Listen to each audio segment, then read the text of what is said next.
यानंतर बातमी आहे चर्चेत असलेल्या लाडकी बहीण योजनेसंदर्भातली।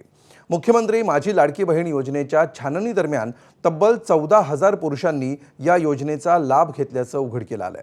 तर 10 लाख आयकर भरणारे आणि 5 लाख सरकारी कर्मचारी या योजनेचा लाभ घेत होते। सरकारची दिशाभूल करत योजनेचा लाभ घेणाऱ्यांना अपात्र करण्यात आलंय। तर ज्यांच्याकडे 4 चाकी वाहन आहे असे 4 ते 5 लाख लोक या योजनेचा लाभ घेत होते, त्यांनाही अपात्र करण्यात आलंय। डेटाबेसच्या माध्यमातून कागदपत्रांची कसून छाननी केली असता या धक्कादायक बाबी समोर आल्या आहेत। लाडकी बहीण योजनेतून आतापर्यंत जवळपास 80 लाख जण अपात्र करण्यात आले।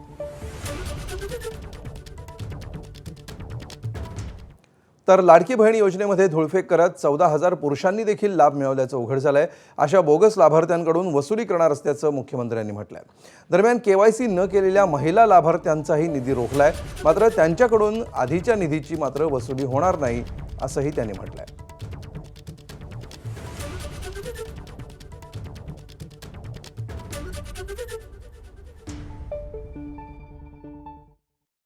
ज्यांनी केवायसी केली नाही त्यांना आता आम्ही पैसे देणार नाही, पण त्यांनी दिलेले पैसे आम्ही वसुली करणार नाही। मात्र 14,000 ज्या पुरुषांनी पैसे घेतलेले आहेत त्यांच्याकडनं मात्र पैसे हे वसूल केले जातील। त्यामुळे नीट सायंटिफिक प्रोसेसने या सगळ्या गोष्टी केल्या आहेत आणि आजही यांच्यापैकी कोणी जर केवायसी करणार असेल तर आम्ही विंडो ओपन करायला तयार आहोत आणि त्यांना लाभ द्यायला तयार आहोत। ज्यांना अर्ज करता येतो, सेल्फ सर्टिफिकेशन करता येतं, त्यांना केवायसी करता येत नाही असं मानणं काही योग्य नाही। पण जवळपास 9 महिने सातत्याने पाठपुरावा केल्यानंतरही ज्यांनी केवायसी केली नाही ते अर्थातच कुठला तरी एखादा निकष पार पाडत नाही, म्हणून त्यांनी केवायसी केली नाही। आणि म्हणून हे जे काही आत्ता या ठिकाणी जवळपास जे काही तुम्ही सांगितलं 60 लाख 80 लाख जो काही आकडा तुम्ही दिलेला असेल, तर ते लोक या योजनेच्या पात्रतेचे निकष हे पूर्ण करताना दिसत नाही। तर तिन्ही पक्षांच्या प्रमुखांकडून पैसे वसूल करायला हवेत अशी टीका ठाकरेंच्या शिवसेनेचे खासदार संजय राऊत यांनी केली आहे। त्यावर भाजपचे मुख्य प्रवक्ते नवनाथ बन यांनी उत्तर दिलंय। बेकायदेशीर पैशाचा वाटप झाला असेल, बेकायदेशीरपणे, तो सरकारी पैशाचा अपहार आहे आणि हे बेकायदेशीर पैसे जर सरकार परत घेणार नसेल सरकारच्या तिजोरीत, तर ज्यांच्या सहीने हे आदेश निघाले त्यांची संपत्ती जप्त केली पाहिजे। मग शिंदे असतील, फडणवीस असतील किंवा अजित पवार असतील, अजित पवार नाही आहेत, त्यांच्या पक्षाची, या तिन्ही पक्षाची संपत्ती जप्त करून अपात्र लाभार्थींना दिलेल्या पैशाचं वसुली व्हायला पाहिजे। तुमची शेती आणि प्रॉपर्टी विकून हे पैसे आले नव्हते, हा जनतेच्या कराचा पैसा आणि तुम्ही तुमच्या राजकीय स्वार्थासाठी, मतं विकत घेण्यासाठी तुम्ही या पैशाचा वापर केला। ही निवडणूकच रद्द व्हायला पाहिजे या एका मुद्द्यावर। संजय राऊत तुमच्यावर गुन्हा दाखल केला पाहिजे। सातत्यानं लाडक्या बहिणीचा अपमान केल्याबद्दल संजय राऊतांवर तातडीनं गुन्हा दाखल केला पाहिजे। लाडक्या बहिणीला पैसे मिळू नये यासाठी पहिल्या दिवसापासून संजय राऊत प्रयत्न करत होते।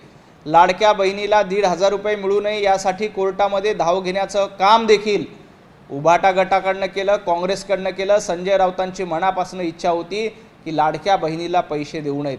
याच्या आधी देखील सातत्यानं जनाब संजय राऊत यांनी लाडक्या बहिणीचा अपमान केला आणि आता देखील तुम्ही लाडक्या बहिणीचा अपमान करतायत। दरम्यान अपात्र महिलांचे पैसे परत घ्यावेत की घेऊ नयेत यावरून राजकीय वर्तुळामध्ये काय प्रतिक्रिया आल्यात बघूया। खात्याच्या मंत्री आदिती तटकरे यांनी राजीनामा दिला पाहिजे। 80 लाख महिला याच्यातून गाळल्या आणि येणाऱ्या काळामध्ये आणखी 50-60 लाख महिला याच्यातून गाळण्याची 100% शक्यता आहे।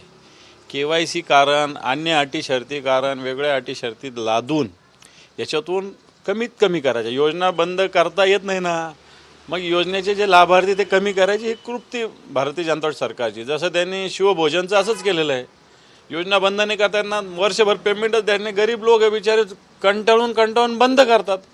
तसंच आता लाडकी बहीणमध्ये काहीतरी वेगळी अट शर्त, माहेरचं सासरचं आधार कार्ड, हे लिंकिंग ते लिंकिंग, नोकरी, भाऊ बहीण जाऊ सगळं काढायचं आणि एक एक कमी करायचे.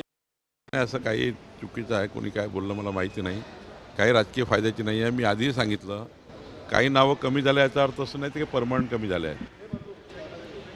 काही नावं जरी अपात्र झाले असतील त्यामध्ये जर काही पुन्हा त्याचं तपासणी करता येईल सरकारला, जर काही चूक झाला असेल तर ते दुरुस्त करता येईल. पण याचा अर्थ असा नाही आहे कुठल्याही पॉलिटिकल फायद्याकरता कुठली योजना आहे ते आमचं ब्लडही नाही आहे. एखादी योजना केली ती समाजाच्या शेवटच्या गरीब माणसाच्या कल्याणाकरता असतं, त्यामुळं करू. सांगण्यात काय येतं आहे की ही जी नावं आहेत ती घाई गडबडीने आम्ही भरली होती.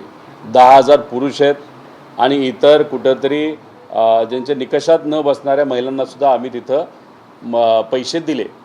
हा आकडा कितीचा आहे? 90 लाखाचा आकडा आहे, हा वाढत जाणार आहे.